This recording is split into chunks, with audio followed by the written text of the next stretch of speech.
귀한 찬양 감사합니다. 아마 요즘 최근에 오신 분들은 이렇게 형제가 누군가 아실 텐데, 저기 형제에다가 좀 긴 머리를 하면 우리 손명래 장로님이 나오죠. 우리 기도하신 이승모 장로님, 손명래 장로님, 우리 막내 아드님이신데, 솔로로 우리 이제 커넥티컷에서 우리 사타르 성가대와 함께 찬양을 하였고요. 사타르라는 말 뜻이 감추어진이라는 뜻인데, 우리 다른 남성 중창팀들은 얼굴을 철저하게 숨기시고 목소리만 이렇게 하나님께 다 드린 것 같습니다. 참 의미가 있는 그 귀한 찬양인데요. 정말 우리 구약에 보면 죽음을 맛보지 않고 하나님 나라 하늘나라 바로 올라갔던 자가 에녹과 우리 엘리야가 있어요. 항상 그 앞에 믿음으로라는 표현이 더 있습니다. 자, 그 구약의 인물들 그 둘은 장차 오실 예수 그리스도, 이 땅에서 죽음을 이기시고 부활하셔서 하나님 나라로 올리시는, 그죠? 지금 보좌 우편에서 온 세상을 다스리시는 예수 그리스도를 모형한 자들이었고요. 이제 우리 신약을 사는 우리들은 그 예수님처럼 우리도 이제 비록 육신은 이 땅에서 눈을 감을 수 있지만 우리의 영혼은 하나님과 함께 영원한 날에서 우리 영생을 누리게 될 것이고, 또 주님 다시 오실 때 우리의 몸마저도 함께, 우리의 연약한 몸마저도 함께 영원한 몸을 입고 주님을 찬양하는 그날을 바라보며 우리 다시 한번 하나님께 감사와 영광의 박수를 돌려드리겠습니다. 할렐루야.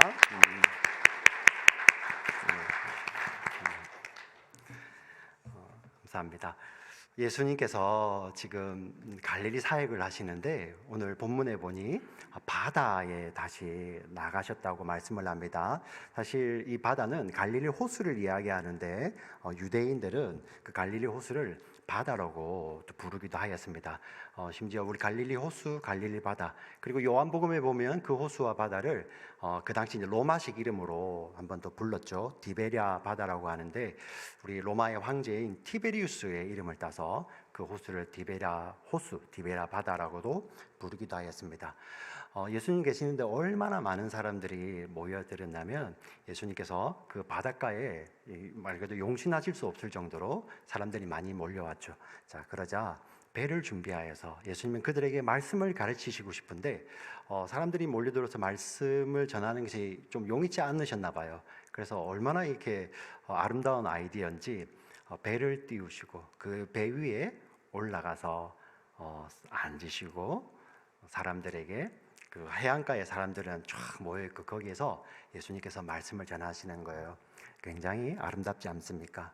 특별히 갈릴리 호수니까 잔잔할 때는 아마 파도도 없었을 거예요. 일반 우리 바다와 다르니까 이 잔잔한 가운데서 예수님이 배에서 말씀을 하시니 그 말씀을 듣는 사람들의 귀에 얼마나 쏙쏙 들어왔겠습니까? 네, 다음에 우리도 이런 기회가 되면 이런 거 한번 해보면 좋겠는데요.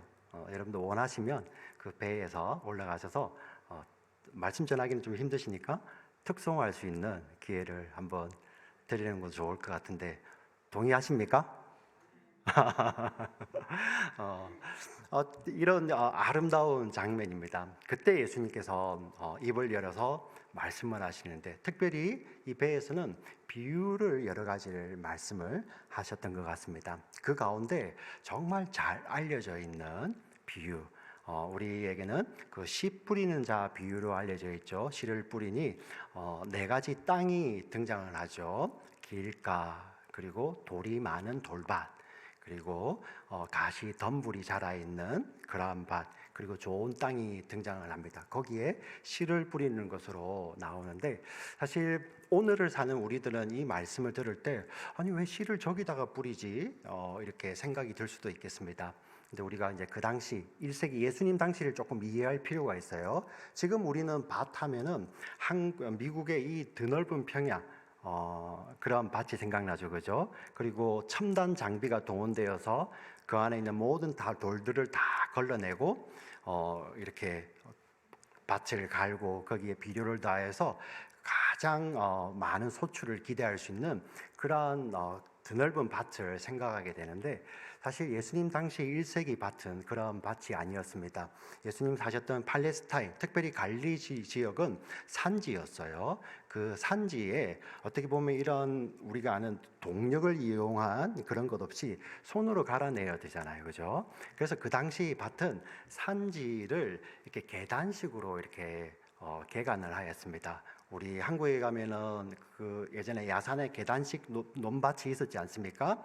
아마 그것보다도 더 척박했을 거예요. 왜냐하면 우리 특별히 팔레스타인 그 갈릴리 지역은 석회암 지역입니다. 석회암 지역. 그곳을 이렇게 계단식으로 갈아내는데 전문적인 용어로 또 그걸 테라스식이라고 표현하기도 합니다. 자, 그 밭을 보면 이렇게 잘 갈아내지만 그 밭에 돌들도 많이 있고요.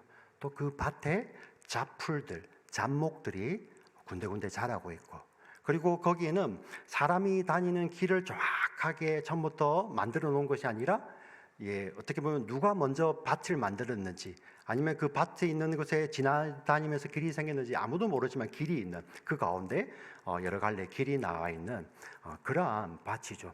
지금도 성지순례를 가보시면 갈릴리 주변에 그 당시 모습을 보존하고 있는 그러한 밭들이 있다고 합니다. 자, 거기에는 그냥 이렇게 씨 뿌리는 사람이 거기다 전체로 씨를 흩어 뿌리는 거예요.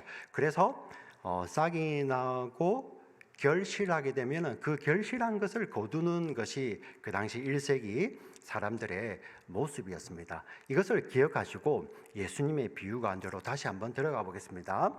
예수님께서 씨 뿌리는 자가 나가서 씨를 뿌렸는데 그 씨가 어디에 떨어졌냐 하면은 길가, 그 밭 사이에 나와 있는 그 길가에, 거기는 흙이 덮여져 있지 않죠. 길가에 떨어지자 새가 날아와서 그 씨를 채가 버리는 거예요.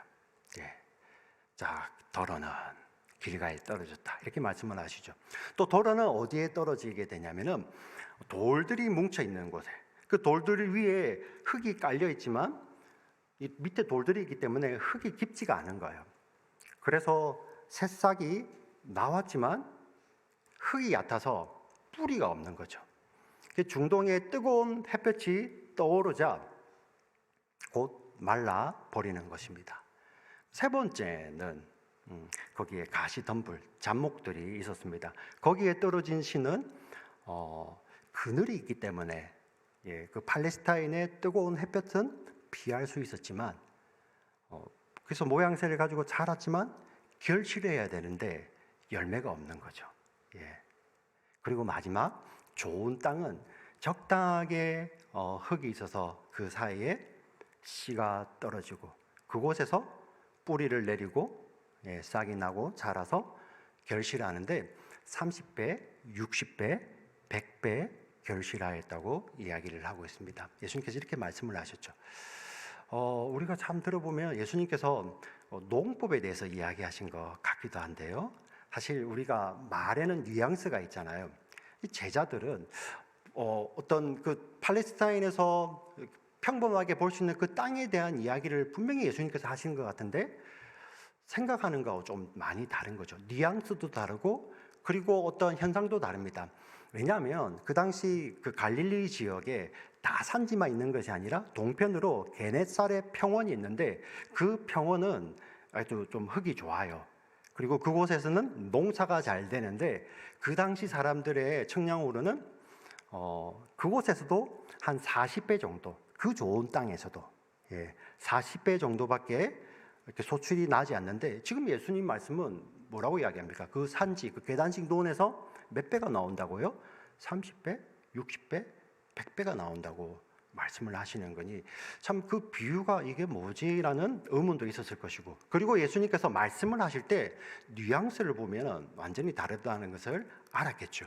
그래서 예수님 혼자 계실 때 오늘 본문에 보니 12제자들과 함께 사람들이, 그래서 우리가 12제자라는 것은 어떤 상징적인 숫자지 12제자들만 구원받는다는 말씀이 절대 아닙니다.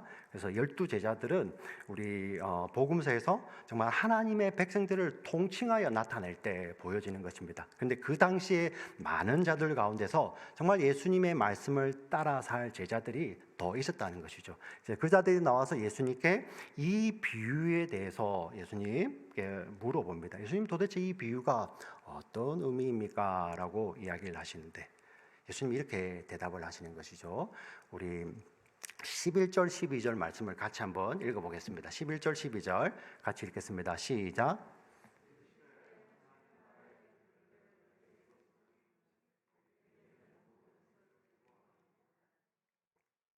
이는 그들로 보기는 보아도 알지 못하며 듣기는 들어도 깨닫지 못하게 하여 돌이켜 죄 사함을 얻지 못하게 하려 함이라 하시고. 참 굉장히 어려운 말씀입니다. 예수님께서 분명히 그 당시 사람들이 이해할 수 있는 아주 비유를 가지고 이야기하셨는데 거기에 뭐가 있다는 거죠? 하나님 나라의 비밀이 감춰져 있다고 예수님 말씀을 하십니다. 더 우리 갸우뚱하는 것은 예수님은 온 세상을 구원하시기 위해서, 그리고 모든 사람들에게 예수님의 말씀을 전하기 위해서 이 땅에 오셨는데 여기서 보시니까 그들이 보기는 보아도 알지 못하며 듣기는 들어도 깨닫지 못하며 돌이켜 죄사함을 얻지 못하게 하려 함이라 하시고, 마치 예수님께서 저 사람은 구원받지 못하게 막으시는 것 같은 그런 말씀을 하시는 거예요. 굉장히 어려운 말씀이죠. 네. 우리 어떻게 이것을 이해해야 되고 제자들은 또 어떻게 이해했을까요? 근데 이 말씀이 사실 우리는 어렵지만 우리가 구약을 이해하면 이 말씀이 이해가 갑니다. 구약 이사야에 가면 6장에 이러한 장면이 나옵니다. 이사야가 여호와의 전에 들어가서 환상을 보죠. 하나님의 영광, 하나님의 임재 앞에 들어갔을 때 죄 있는 가운데서 이렇게 하나님을 보자, 나는 죽게 되었다, 나는 망했다, 이렇게 고백할 때 제단의 그 스랍 중에 천사 중에 하나가 제단 수풀을 입에 대니 그러고 네 죄가 사해졌다, 이렇게 이야기를 하죠. 사실 이것은 또 예수님의 구원에 대해서 어떤 것을 보여주시는 것인데, 이제 그러한 것을 경험한 뒤에 하나님이 이렇게 말씀을 하십니다. 내가 누군가를 보내야 되는데, 나의 말씀을 전할 자들을 보내야 되는데 내가 누구를 보내며 누가 우리를 위하여 갈꼬라고 하나님 말씀을 하시는데, 이사야가 감동하여서, 우리가 찬양 이렇게 감동하면 주님 내가 여기 있사오니 나를 보내소서 할렐루야 하듯이 이사야가 그렇게 제가 가겠습니다. 근데 하나님께서 이사야를 보내실 때 근데 여기 있는 말씀을 그대로 하세요. 네가 가서 전하라. 근데 그들이 보기는 보아도 알지 못하며 듣기는 들어도 깨닫지 못하고 그리고 돌이켜서 죄사함을 얻지 못할 것이다. 너 웬 모순입니까? 하나님께서 말씀을 전하라고 보내시는데 하나님 보내시면서 그들이 보아도 들어도 깨닫지 못한다는 거예요. 굉장히 모순이죠. 그래서 이사야가 이렇게 물어봅니다. 그게 어느 때까지입니까? 이사야 6장의 후반부에 쭉 이어지죠. 사람이 지은 모든 것들이 다 무너질 때, 그때 한 씨가 다시 그루터기가 되어서 거기에서 다시 날 것이다. 이게 어떤 의미입니까? 이 말씀은 하나님께서 사람으로 하여금 너희들은 절대 구원 못 받게 하겠다, 내가 하나님께서 선언하는 것이 그런 의미라기보다는 사람의 힘, 사람의 노력으로는 절대 구원할 수 없고 누구의 힘으로만? 하나님의 힘으로만. 심지어 여기에는요, 이사야가 가서 전해도 사람의 힘으로는 깨닫고 돌아오지 못한다는 거예요. 여러분 한번 잘 생각해 보십시오. 이 자리에 이사야가 살아서 모세가 살아서 여기 와서 전한다고 하시면 얼마나 능력이 있겠습니까? 근데 하나님 분명히 말씀하시죠. 예수님도 그렇게 말씀하시잖아요. 죽은 자가 살아나서 그들에게 전해도 그들은 믿지 않는다. 똑같이 이야기를 하십니다. 사람의 힘으로, 사람의 능으로 아니라 정말 사람들이 생각해서 저거는 끝이 나서 저기는 아무것도 없다고 한 그때 하나님의 씨가, 하나님의 말씀이 그루터기가 되어서 다시 일어나게 하겠다는 거예요. 자, 이 말씀, 이 비유로 말씀하실 때 정말 이 말씀을 들은 자들을 깨닫지 못하지만 사실 더 놀라운 거는 제자들은 잘 깨달았을까요? 12제자들.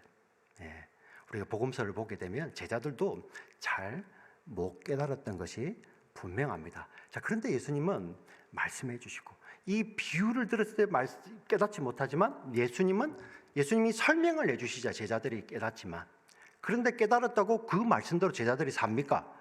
못 살죠. 결국은 어떻게 하십니까? 하다 안 돼서 방법이 없어서 십자가에 가시는 것이 아니라 하나님께서 창세전부터 인간을 구원하기 위한 유일한 하나님의 구원은 십자가밖에 없었어요. 예. 그거를 3년 동안 같이 데리고 있는 제자들의 삶을 통해서도 보여주십니다. 이렇게 가르치시고 이렇게 깨닫게 해주셨는데 제자들이 그 말씀대로 살지는 못해요. 네. 그럼에도 불구하고 예수님은 끝까지 십자가를 지십니다. 네. 우리가 오늘 그 내용을 보게 될 것입니다. 먼저 비유를 다시 한번 보겠습니다. 씨 뿌린 자가 씨를 뿌렸는데 그 씨를 예수님은 하나님의 말씀이라고 이야기를 합니다. 근데 그 씨가 어디에 뿌려지냐면 길가에 뿌려집니다. 사람들이 많이 밝아서 길이 어떻게 됐을까요? 많이 받아서 굳을 때도 굳었겠죠. 예. 마음이라고 이야기를 합니다. 그 마음이 얼마나 굳어 있으면, 얼마나 강팍하면 하나님의 말씀이 탁 들어와도 그냥 튀어나가는 거예요. 그런데 더 놀라운 것은 그때 새들이 즉시 먹는다고 하죠. 우리 마가복음에 자주 쓰는 말이에요. immediately. 예. 새가 즉시 와서 먹듯이 마귀가 하나님의 말씀이 팍 쏟아지는데 마음이 강팍하니 그 말씀을 그냥 즉시 채워가는 거예요. 이게 어떤 의미냐면은 여러분, 만약에 우리가 원수마귀라고 하잖아요. 원수마귀. 예, 원수마귀. 저 사람 진짜 원수야. 원수마귀야. 자, 그럼 그 사람에게서 어떤 걸 빼앗아 오겠어요? 어제 우리 교회가 정리하면서 우리 교회 정말 지금은 이제 좀 너무 이렇게 저희가 교체를 하면서 이제 쓸 수는 없지만 혹시 누군가에게 이렇게 좀 도움이 될까봐 저희 밖에 두었는데 필요하신 분들이 다 가지고 가셨어요. 예. 저희는 어떻게 할까? 그때 가서 그걸 막 뺏어 옵니까? 네. 아니죠. 만약에 얘가 좀 적절하지 않았네요. 어떤 내가 원수라고 여길 때 그 사람에게 뭔가를 가지고 오려면은 필요 없는 것을 가져오는 것이 아니라 뭘 가져오겠죠? 제일로 중요한 거 가져오지 않겠어요? 제일로 중요한 거. 여러분, 이 비유 가운데 하나님 나라의 비밀이 담겨 있다는데 여기에는 뭐가 담겨 있을까? 정말 중요한 거예요. 하나님께서 우리에게 말씀을 주시는데요, 마귀가 제일 빼앗고 싶은 것이 여기에 있는 거예요. 말씀이에요. 말씀. 우리는 하나님을 오해합니다. 내가 하나님을 잘 못 믿으면, 내가 믿음 생활 잘 못하면 하나님이 나를 미워하셔서 나를 보호하지 않으실 거야. 그래서 두려움으로 하나님을 잘 믿으려고 하잖아요. 물론 그 두려움을 통해서 하나님께 가까이 가는 거는 그건 순기능이 있겠죠. 근데 하나님을 자꾸만 우리가 일그러진, 네, 우리가 정말 예전에 6.25 이전에 우리 아버지들의 모습들, 예, 그것도 인자하고 자상한 아버지가 아니라 너 이거 못하면 내가 다 쫓아낼 거야, 혼내버릴 거야, 그런 아버지로 이해를 하고 하나님을 그러한 가운데서 내가 정성을 들이면 하나님께서 나를 보호하셔서 나를 어려움으로부터 면케해 주시겠지, 그렇게만 이해를 하는 거예요. 근데 여러분, 마귀는 제일 빼앗고 싶은 게 우리의 재물도 아니고요, 우리의 건강도 아니고, 네, 우리의 어떤 명예도 아니에요. 우리 욥기에 보면 이런 게 등장하죠. 마귀가 왜 그러합니까? 욥으로부터 뭘 빼내려고요? 재물, 자녀, 건강. 마귀의 목적이 아니었어요. 거기서 뭘 빼내려고 했죠? 하나님을 믿는 신앙을 빼내려고 그랬잖아요. 예. 마귀는 우리가 건강도 잘 지키고 명예도 있고, 예, 우리 박사학위도 받고 공부도 잘하고 평탄하고, 여기에 별로 관심이 없는 것 같아요. 여기에서 만약에 말씀이 사라진다면 마귀는 제일 기뻐할 것입니다. 마귀는요. 왜 그렇습니까? 그 말씀이 생명이거든요. 그 말씀이 예수 그리스도, 생명의 말씀 예수님이거든요. 말씀을 빼앗아내기 위해서 마귀는 별짓을 다 할 것입니다. 그런데 다 가지고 있고 말씀만 없다면 마귀는 친구예요, 친구. 같은 운명을 갑니다. 그래서 절대 괴롭히지 않을 거예요. 언제까지요? 같은 곳에 갈 때까지. 예. 그래서 하나님의 백성들은 그 마귀와 친구될 때 하나님이 개입해 오셔서 그걸 깨시는 거예요. 우리가 잘 분별해야 됩니다. 네. 중요한 것은 마귀는 즉시 우리에게서 가장 귀한 것을 빼앗아가기를 원하는데 그것이 바로 말씀이라는 거예요. 네. 그래서 우리가 이것을 깨닫게 되면은 하나님 내 삶 속에서 다른 어떤 것보다도 하나님 정말 말씀이 지켜지는 그 생명이 담겨 있는 말씀이 지켜지기를 원합니다라는 믿음의 고백이 나오겠죠. 아멘, 아멘, 아멘. 네. 우리가 이게 볼 수 있어야 됩니다. 자, 그 다음입니다. 씨가 어디에 뿌려졌죠? 돌밭에 뿌려졌는데 그 돌밭에 돌 사이에 흙이 조금 있는 그 사이에 똑 떨어진 거예요. 네. 근데 자라납니다. 근데 중동에 뜨거운 해가 떠올라서 이 삭이 말라버리는 거죠. 예수님 이렇게 이야기를 합니다. 네. 말씀을 받을 때 처음에는 정말 기뻐하지만 말씀으로 인하여 환란이 일어나니까 그냥 말라버리는 거죠. 신약 성경에도 이러한 놀라운 예들이 있고요. 우리의 삶에도 마찬가지죠. 예수님 너무 좋은데 예수님 믿으니까 어려움이 오네. 이거 필요 없는 거죠. 나는 어려움을 면하기 위해서 예수를 믿었던 거지 예수 믿어서 어려움이 온다면은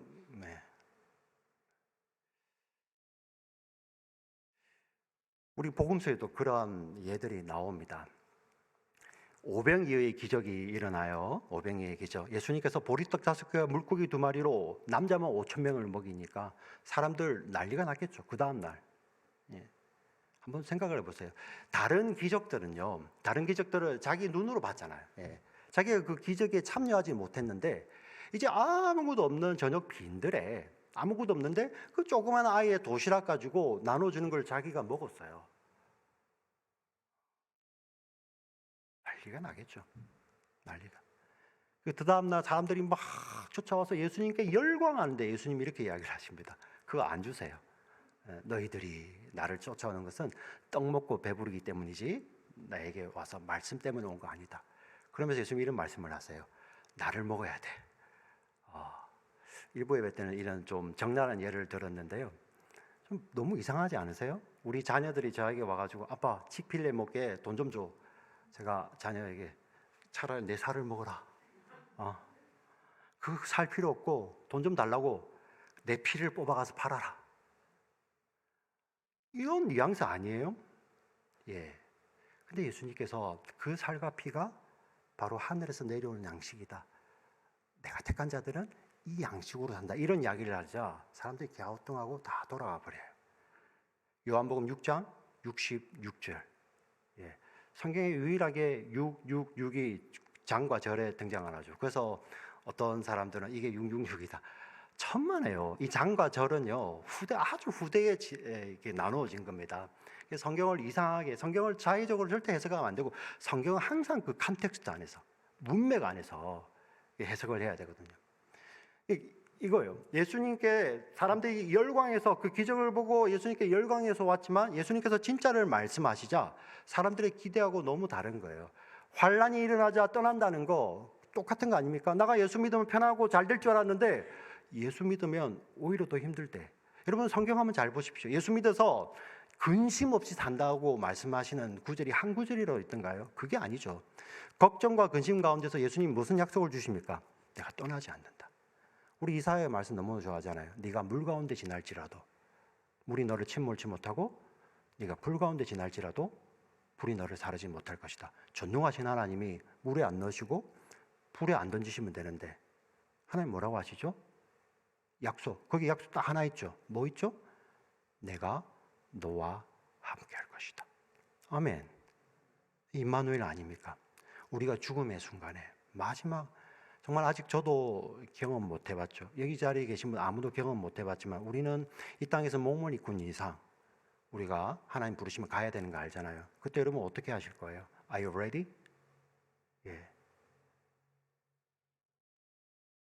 막 주문을 외울 건가요? 아니요.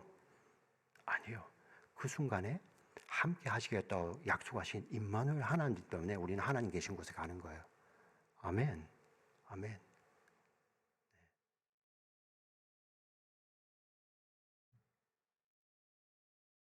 사람들의 기대가 무너지는 그 자리.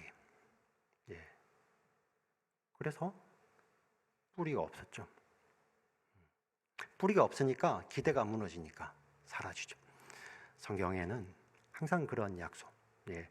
우리의 어려움을 면제시켜 주는 것이 아니라 어려운 가운데서도 함께 하시는 주님. 예. 그래서 우리의 뿌리가 주님께 내리고 있음을 알게 하는 장소가 바로 여기예요. 여기. 이 땅이죠. 그죠?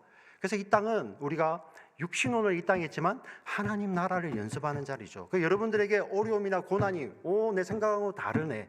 그때 여러분들 올컨이 왔구나. 하나님이 지금 나와 함께 하시며 나의 눈을 띄워주시는 거구나. 네. 그렇게 해석이 된다면 여러분들 이기실 수 있잖아요. 아멘. 아멘. 다음 세 번째 어디에 뿌려졌습니까? 어디에? 가시덤불에. 예수님께서 그 말씀을 하십니다. 이것은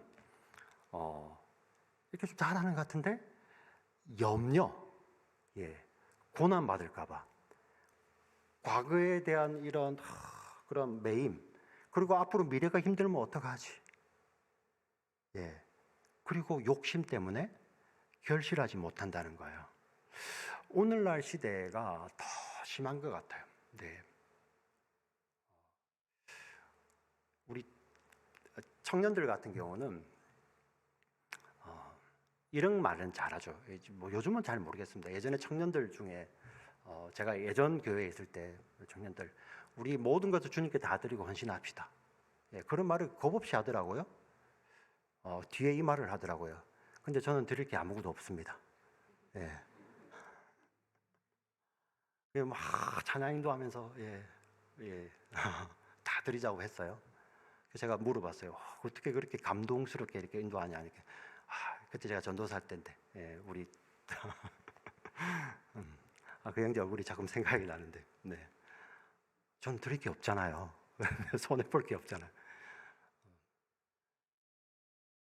근데 요즘 예전에 우리 믿음의 어른들은 참만 내 생명 드린다는 말씀을 참 잘하셨어요. 근데 그때 우리 컨센서스, 그때 상식에는 우리가 정말 이렇게 우리 예전에 환갑을 했잖아요, 그죠? 이 이유가 그냥 주님을 우리가 빨리 만났는데 요즘 드린다는 이야기를 잘 안 해요. 왜 그럴까요? 노후가 아주 길거든요. 우리 어른들도 이렇게 길게 계획을 하시는데요. 여기 청년들 같은 경우는 지금 거의 100년을 계획해요. 거의 100년을. 근데 요즘 시대가 어떠냐면요. 한 10년, 20년 바짝 해가지고 그게 파이어족이라고 해요. 나머지 80년, 90년을 편하게 사는 거예요. 이런 사람들에게 이 말씀이 절대 안 들려요. 네 생명을 가지고 하나님의 생명을 나누라? 아멘 하죠. 근데 내 은행 통장, 내 주머니, 그건 나가 아닌 거죠.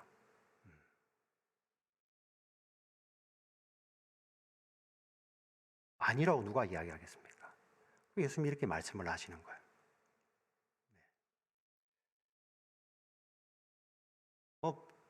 복음서 이런 허다한 예들이 있죠. 예수님께서 따라오라 하는데 주님, 제가 가서 아버지를 장례하고 따라가겠습니다. 굉장히 효자 같죠? 아니요. 그 컨텍스트를 보니까 유산을 받아야 돼. 그거는 받고 갈게요. 예수님 말씀하시죠? 쟁기를 갈다가 뒤를 돌아보는 자는 나에게 합당하지 않다. 그래서 그런 말씀을 하시죠. 우리의 삶도 마찬가지죠. 자꾸만 우리의 노후가 길어진다 생각하면 생각할수록 어떻게 보면은 우리가 100년을 더 살든 200년을 더 살든 300년을 더 살든 영원이라는 순간에 비하면은 그 잠깐이잖아요. 근데 그 잠깐이 영혼처럼 느껴지는 거. 그리고 그 잠깐이라는 시간 가운데 우리가 가지고 있는 물질이요. 유사 전능성을 가지고 있어요. 하나님이 하실 수 있는 거의 대부분을 물질이 다 해요. 그런 말씀이 안 들리죠. 이거는 어떤 누구를 이야기하는 것이 아니라 목회자를 비롯해서 여기 앉아 계신 모두에게 다 해당되는 말씀입니다. 우리는 이 말씀을 들을 때, 저는 정말 100배는 아니더라도 30배는 먹는 좋은 땅이 되고 싶다. 그런 마음 들지 않습니까? 제자들은 어땠을까요? 제자들은요. 제자들 어느 누가, 거기 듣고 있는 어느 누가 나는 길밭. 아마 길밭은 제자들은 딱 바리새인 생각했을 거예요. 그죠? 예, 완전히 돌처럼 굳은 마음. 돌처럼 굳은 하나님 말씀이 딱 들어가도 바로 튕겨내잖아요. 그죠? 그걸 가지고 예수님을 공격하고 돌처럼 굳은 마음. 교만. 제자는 자기는 아니라고 해줄 거예요. 뿌리가 없어? 우리가 이렇게 주님을 따라다니는데. 예. 우리 세상의 근심, 그 염려 때문에, 욕심 때문에. 아니야. 제자들이 항상 주여, 우리는 배와 그물을 그리고 아비를 가족들을 버려두고 주님을 따랐습니다. 그게 자기 삶의 정말 프라이드였죠. 예. 주여. 근데 네. 어떤 일이 벌어지냐? 우리 복음서, 즉 마태, 마가, 누가복음, 공간복음이라고 하는데요. 그 복음서의 3분의 모든 세 복음서의 3분의 1 이상이 예수님의 공생애 가운데서 마지막 한 주에 집중을 하고 있습니다. 그리고 마가복음도 예외가 아니에요. 어느 순간부터 마가복음의 이제 주된 포인트, 주된 그거죠. 길에 집중을 합니다. 길. 예수님은 처음부터 오셔서 하나님의 아들이 고난받는 종으로 오셔서 십자가를 향해서 그 길을 쭉 걸어가는데 그 마지막 이제 일주일을 마가복음이 길게 기록하고 있거든요. 그때 예수님께서 그 길을 갈 때 제자들은 뭐 합니까? 그 길에서 예수님은 딱 3번 이 이야기를 하세요. 인자가 예루살렘에 올라가면 십자가에서 고난받고 죽을 것이다. 근데 늘 가르치셨잖아요. 그 생명이 뭐라고요? 우리를 향한, 우리 제자들을 향한, 하나님의 백성들을 향한 대속물이라고 하죠. 그죠? 인자가 온 것은 섬김을 받는 것이 아니라 섬기려 하고 많은 사람을 위하여 뭐로? 자기의 생명을 대속물로 주시기 위해서. 그건 제자들도 예외가 없는 거예요. 예수님 그 말씀하실 때마다 마가복음에 너무 놀라운, 그때마다 제자들이 거기서 다투고 있어요. 누가 큰데? 예수님 오른편인데 왼편에는 나. 진짜 놀랍죠. 딱 그 우리 욕심 때문에, 그죠? 결실하지 못하는 그 가시덤불밭에 씨앗이 뿌려져서 결실하지 못한 3년을 따라다녔는데요. 예수님께서 내가 십자가 지기 위해서 그 길을 가고 있는 거야 하는 그 자리에서도 싸우고 있는 제자들 모습이 그 모습 아닙니까?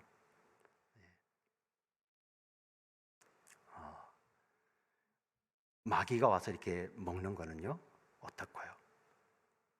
베드로가 다른 사람 다 버려도 저는 절대. 그 베드로의 결기는 아마 진짜였을 거예요. 사람 편에서. 누가 베드로의 그 결기를 가짜라고 이야기하겠습니까? 근데 예수님이 이렇게 말씀을 하세요.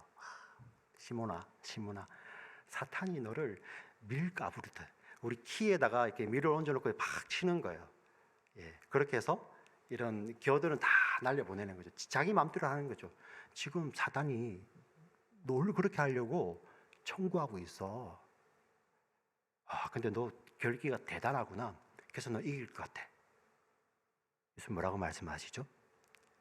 그러나 너는 그렇게 넘어질 것이지만 내가 너를 위해 기도했으니 비록 넘어졌지만 돌이킨 후에 다른 형제들을 굳건하게 할 것이다. 베드로의 굳은 결기도 아니었습니다. 자, 뿌리가 얕아서 말라버리는 거예요. 제자들 다 똑같았어요. 절대 우리는 버리지 않겠습니다. 막 난리가 났겠죠, 그죠? 제자들끼리 서로 충성 경쟁. 우리 정권이 바뀌니까 막 하잖아요, 그죠? 어느 정권이나 막 그러죠. 충성 경쟁 막 하는데 정말 그 제자들이 따라다닐 때 그 3년이라는 시간이 무색하게 그날 밤에 다 도망가 버립니다. 다 도망가니라. 예수님께서 잡히시자 뿌리가 없어서 말라버리는 모습이죠. 그럼 제자들은 예수님께서는 여기 하나님 나라의 비밀을 담아두셨다는데 제자들은 어디에 있는 거예요? 똑같이 굳은 마음. 제자들의 굳은 마음 보시죠, 그죠? 심지어 부활하신 주님을 만나도 나는 고기 잡으러 가겠다. 베드로가 그렇게 이야기하고 제자들 친구들도 다 따라 나서죠. 네. 그 굳은 마음, 뿌리가 없는 거, 그 유혹 때문에 넘어지는 그런 모습들이 다 있는 거예요. 우리 신약 성경에서 이 말씀, 하나님의 말씀을 있는 그대로 다 지켜서 하나님의 말씀대로 내가 이것을 반드시 이루리라 약속하신 것을 그대로 이루신 분은 예수님밖에 없어요. 네. 여러분, 이게 절망인 것 같지만 이게 소망이 돼요. 예수님 말고 다른 누군가가 스스로 이루었다면 여러분들에게 구원의 기회가 없는 거예요. 하나님은 공의의 하나님이시라면서요.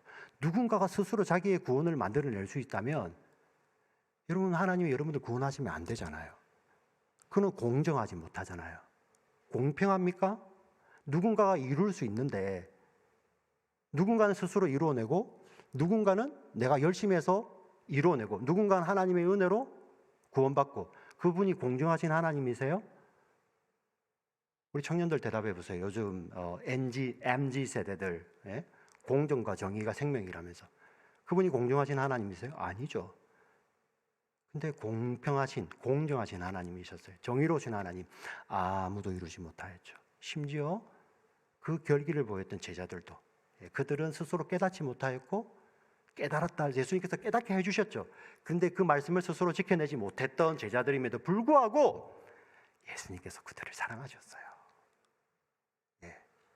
그래서 그들이 좋은 땅이 됩니다. 여러분, 우리가 말씀을 읽어볼 때 복음서를 읽어보면 너무 기가 막혀요. 제자들이 어떻게 이런 스투피드하다고 이렇게 표현할 거예요. 어떻게 이런 행동을 하지? 복음서에 그렇게 되어 있는데 사도행전을 보니까요, 성령이 임하시고 제자들의 삶이 완전히 변했어요. 목에 칼이 들어와도요, 나는 예수를 구주라 막 때리고 다 뺏어가고, 그런데도 나는 예수를 주라고 말하는 거 나는 못 멈추겠다. 이게 하나님의 뜻인데, 이것이 하나님의 뜻이고 이게 하나님의 말씀인데 내가 어떻게 이게 놀랍지 않습니까? 네, 서로 크다고 했던 자들이요, 이제 사도행전 가니까 1장 2장 성령이 오시고 나서 그죠, 자기 것이라고 말하지 않고 다 나눠주고, 네, 공산주의로 가자는 게 아니라 가치관이 완전히 변한 거죠. 그 일이 왜 그런 일이 벌어졌을까요? 부활하신 예수님이 찾아오셔서 이제 성령으로 찾아오셨잖아요. 그 예수님이 그런 길가와 같은, 그런 돌밭 같은, 그런 가시덤불 같은 그 밭을 갈아엎으셨어요. 어떻게 갈아엎으셨습니까? 부활하신 예수님이, 십자가하신 예수님이 이제 성령으로 우리 마음 가운데 오실 때 이런 일이 벌어지는 거예요. 돌같이 굳은 그 마음이, 여러분, 우리가 교만이 들어오고요, 이 스스로 자기 마음 못 녹여냅니다. 네. 여러분, 내 마음 가운데 교만이 들어왔을 때 잘 되던가요? 예. 우리 교회사 가운데 성경이 없는 이야기지만 이렇게 널리 알려지는 이야기가 있어요. 섭섭막이라는 게 있어요. 섭섭병. 예. 그게 들어오면 끝이에요. 끝. 스스로 못 나옵니다. 스스로. 언제 나올 수 있는지 아십니까? 언제? 돌같이 굳은 마음에 예수 그리스도의 십자가가 세워져서 그 십자가 지신 예수님, 사랑의 하나님, 은혜의 하나님이 그 마음을 녹여내실 때 그 돌같이 굳은 마음이 녹아내리는 거예요. 제가 이 말씀을 준비하는데 십자가 그 사랑이라는 찬양이 있어요. 십자가 그 사랑 멀리 떠나서 무뎌진 나의 마음에 잊혀진 주 은혜, 돌 같은 내 마음 어루만지사 다시 일으켜 세우실 주를 찬양합니다. 주를 바라봅니다. 그 돌처럼 굳은 제자들의 마음을 예수 그리스도의 십자가가, 내가 너를 이만큼 사랑한다. 예, 우리 토요일 날 말라기를 했었는데 말라기 하나님 백성들이 하나님 당신이 언제 우리를 사랑했어 이렇게 삿대질을 할 때 하나님이 약속을 주셔요. 내가 이렇게 약속 안에 사랑한다. 그게 성취되는 게, 하나님은 얼만큼요? 예수님이 이만큼 이렇게. 네. 정말 소름 돋지 않아요? 예. 너무 막 여인들이 막 조롱할 정도로 막 침 뱉고 이렇게 유대인들은 손등으로 때리는 게 모욕인데 예? 선지자 노릇해봐 막 여러분들은 제가 예수님이 아닌 걸 감사해야 돼요. 저는 십자가에 반드시 내려왔을 겁니다. 예. 제 아들을 위해서 달려서라 해도 저만 내려왔을 것 같아요. 저 확신합니다. 그 모욕받으면 예수님 이만큼 사랑한다고 그렇게 하시죠. 그 십자가가 우리 돌처럼 굳은 우리 마음을 녹이는 거예요. 예. 상황이 해결돼서 우리 마음이 녹는 게 아니더라고요. 예. 그리고 우리 믿음의 여정을 걸어갈 때 상황이 좋아지던가요? 언제 한번 좋아지셨어요? 그게 얼만큼 좋아지던가요? 천만에요. 예. 그냥 마음이 녹으니까 해석이 되더라고요. 아, 주님이 나를 다루기 위해서 우리 자녀들을 키울 때도 예. 막 그 사랑스러운 자녀들이 사춘기 들어가면 그렇게 미워요. 예. 그런데 하나님의 은혜가 딱 들어오니까 나를 다루기 위해서 이 일을 지금 하시고 계시는구나. 마음이 녹아요. 네. 십자가, 은혜와 사랑의 십자가가 굳은 마음을, 돌처럼 굳은 마음, 우리 마음을 녹여내시죠. 우리 뿌리가 없어서 말라버리는 우리를 십자가가 어떻게 하십니까? 십자가가 그 마음밭에 딱 서니까 생명의 나무죠. 생명나무. 나는 생명의 참 포도나무. 그 예수님이 뿌리를 내리신 예수님, 그 뿌리, 예수님의 뿌리는 흔들 자 있다 없다? 없다. 영원한 뿌리예요. 영원한 뿌리. 뿌리가 없어서 흔들리는 그 자들 대신하여 예수님이 영원한 뿌리가 되셔가지고 그 자리에 서 계시며 너는 나의 가지야, 가지. 나하고 있으면 네가 열매를 맺는데 예수님 그때 하시는 말씀 너무 기가 막히죠. 그때 네가 내 안에, 내가 너 안에. 완전히 썸 타는 거죠. 네. 썸이 아니고 이거 뭐라고 하죠? 러브 스토리인가요? 이런 기가 막힌 러브가 어디 있습니까? 네. 내가 예수님 안에, 예수님 우리 안에, 뿌리 없는 우리, 흔들리는 우리를 십자가 지신 예수님이 오셔서 생명나무에 뿌리를 내리시고 너는 내 거야 하고 이렇게 할렐루야. 네, 예수님 그렇게 하고 계시는 거예요. 네, 마귀가 와서 저 인간은 뿌리가 없어요. 그렇게 할 수는 있겠죠. 나 스스로는 맞아요 밖에 들 수 없어요. 아니 예수님 밖에 있으면 거기에 극렬히 저항할 거예요. 방법도 없이. 그러나 예수님 안에 있으면 맞아요. 나는 뿌리가 없어요. 그러나 내 뿌리는 예수님이에요. 이렇게 이야기할 거예요. 네. 우리가 천국 갈 때 마귀가 저 인간 뿌리가 없어요 할 때 우리에게 주신 믿음의 고백, 하나님 저는 뿌리 없지만 예수님이 저의 뿌리예요. 저의 나무예요. 이렇게 고백하지 않겠습니까?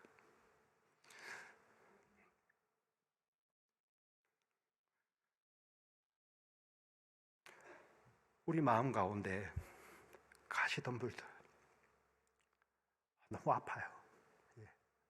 본인도 찌르고 그 욕심 때문에, 강팍감 때문에 남도 찌르고. 근데 우리는 그걸 걷어낼 수 있는 능력이 없어요. 여러분 있던가요?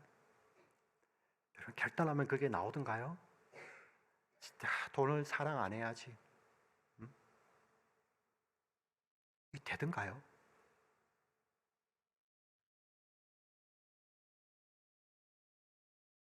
근데 신기하게 돼요. 언제요? 그 가시 때문에 자기의 생명 내어주신 예수님. 예수님 그 십자가에 달려 계실 때 그 가시관, 손과 발에 옆구리에 찬 그 찔림. 그 왜? 무엇이 그것을 찔렀어요? 예수님 힘이 없어서? 아니요.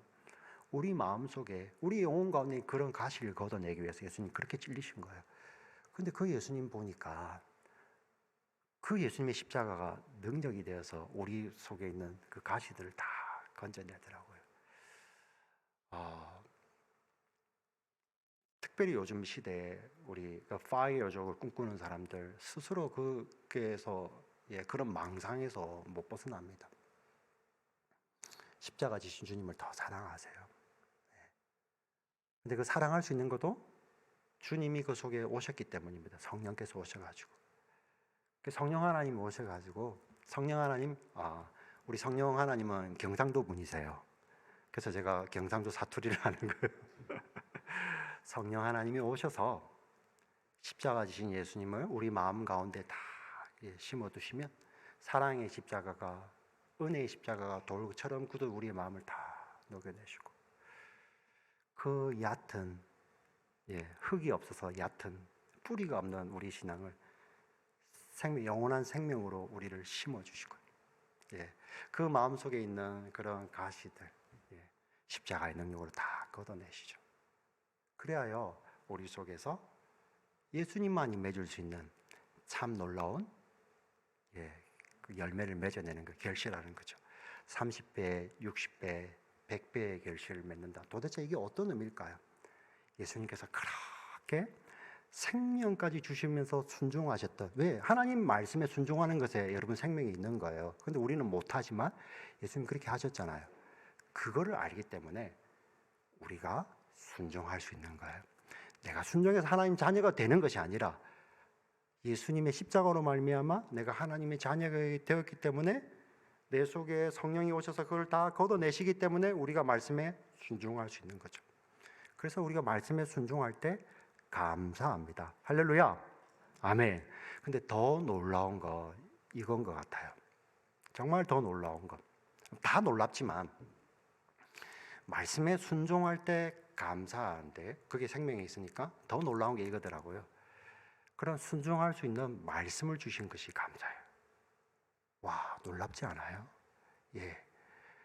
우리 아담, 모든 거 다 주고, 선악과, 그건 제약이 아니었어요. 그냥 피조물과 창조주의 피조물이 창조주의 은혜를, 사랑을, 생명을 누릴 수 있는 유일한 방편이 하나님께로부터 오는구나 하는 인정하는 것이었거든요.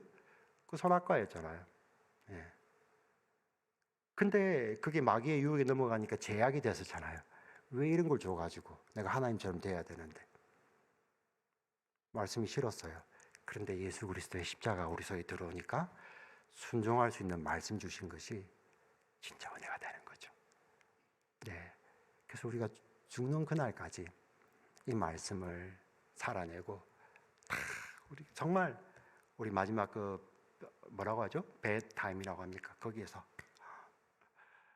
우리의 결단 다 사라지고, 심지어 자기 이름도 잊어먹을 수 있고, 말로 자기 말 아니면 유언 하나 남길 수 없는 기력 없는 그 순간에도 하나님의 말씀이, 내가 물 가운데 지날지라도 내가 너와 함께하고 불 가운데 지날지라도 내가 너를 사르지 못하는 그 하나님의 말씀, 십자가로 이루신 그 하나님의 말씀, 예수 그리스도의 십자가 다 이루신 그 말씀, 우리를 꼭 붙잡아서 우리를 영원한 하나님 나라로 우리를 인도하실 줄 믿습니다.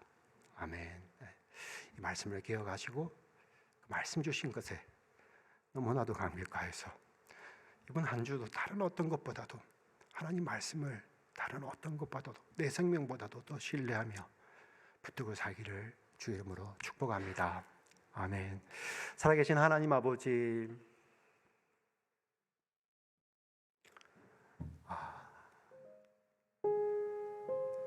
우리가 깨달은 것 아니고 성령이 오셔서 그리스도의 십자가를 우리 내면 가운데 세워주심으로 말미암아 우리의 교만했던 마음, 강팍했던 마음이 그리스도의 사랑으로 녹아내리고, 뿌리가 없어서 흔들렸던 우리의 마음이 예수 그리스도의 생명나무로 말미암아 뿌리가 든든하고, 마음속에 있는 가시 때문에 나도 찌르고 내 가족도 찌르고 내 형제 자매도 찌르고 그의 공동체의 가시가 되고,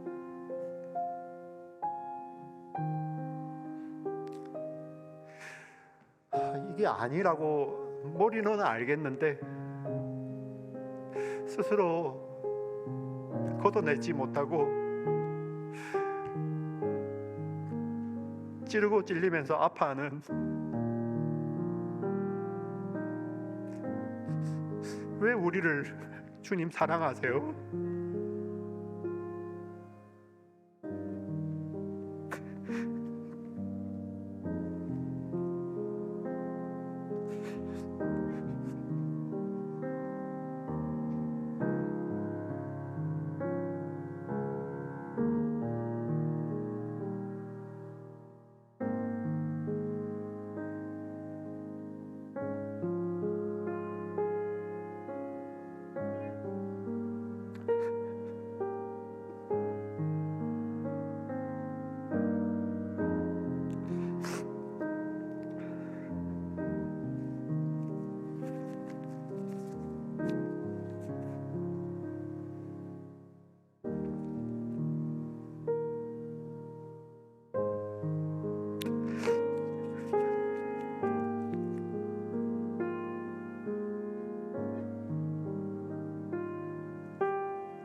하나님, 이해가 안 됩니다.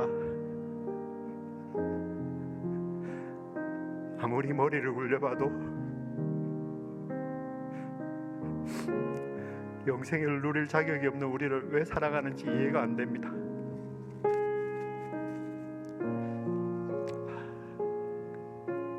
그런데 놀라운 거 믿어집니다.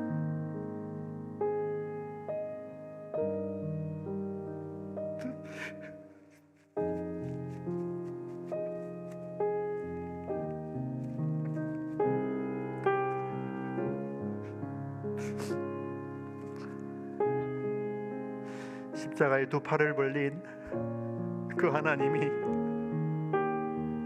이만큼 사랑하신다 할 때 그게 믿어집니다.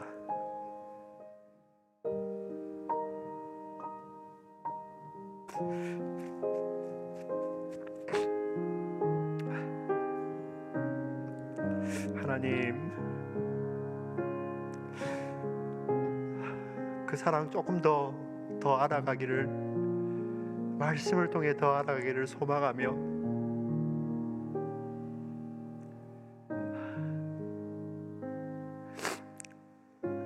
말씀에 순종하는 것이 기쁨이 되고, 그 말씀을 주신 것이 기쁨이 되고, 그 말씀을 살아낼 때 예수의 성품, 사랑이 우리를 통하여, 우리를 공동체를 통하여 흘러가기를 소망하며, 그 사랑의 십자가가 내 속에 있는 가시들 다 걷어내고 자기를 건강하게 사랑하고 다른 어떤 누구도 흔들 수 없는 하나님의 생명을 받아 하나님의 뿌리를 받은 자로 건강하게 사랑하고 내 이웃을 내 자신과 같이 사랑할 수 있는 우리 믿음의 공동체, 사랑의 공동체, 소망의 공동체, 우리 성령 하나님 삼아 주셔서 감사를 드리고, 그것을 감격하며 또 그것이 소원이 되는, 삼아 주시옵소서라고 소원이 되는 우리 믿음의 공동체 되게 하여 주시옵소서. 주님 정말 사랑합니다. 예수님 이름으로 기도합니다. 아멘.